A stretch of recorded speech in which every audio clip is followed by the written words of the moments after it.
টি-20 সিরিজের ট্রফি উন্মোচন করলেন বাংলাদেশের টি-20 দলের অধিনায়ক লিটন কুমার দাস এবং ওয়েস্ট ইন্ডিজ দলের অধিনায়ক হুপ, যেখানে চট্টগ্রামের ঐতিহাসিক একটি স্থানে আসলে ট্রফি উন্মোচন করা হয়। আপনারা সবাই জানেন ওয়ানডে সিরিজে বাংলাদেশ দল ওয়েস্ট ইন্ডিজের বিপক্ষে আসলে সিরিজ জিতে এবং আজকে থেকেই কিন্তু টি-20 সিরিজ শুরু হবে চট্টগ্রামের মাঠে, যেখানে আজকে বাংলাদেশের অধিনায়ক যিনি ইনজুরি থেকে ফিরে এসেছেন এবং অধিনায়ক হিসেবে দলে যোগদান করেছেন লিটন কুমার দাস, ওনার সঙ্গে হুপ দুইজন মিলেই কিন্তু ট্রফি উন্মোচন করেছেন চট্টগ্রামে। এবং আজকেই কিন্তু সন্ধ্যার পর আসলে দুই দল মুখোমুখি হবে।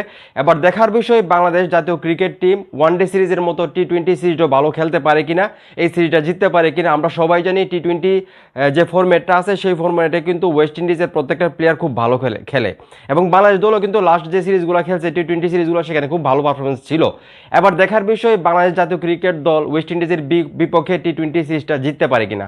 তো এখন এই মুহূর্তে যারা আমার এই ভিডিও দেখতেছেন, আপনাদের কি ধারণা বাংলাদেশ কি পারবে ওয়েস্ট ইন্ডিজের বিপক্ষে টি-20 সিরিজ জিততে? সেটা অবশ্যই কমেন্ট করে জানাবেন। আর আপনি যদি এই চ্যানেলে নতুন হয়ে থাকেন, চ্যানেলটা সাবস্ক্রাইব করে সাপোর্ট করবেন। ধন্যবাদ।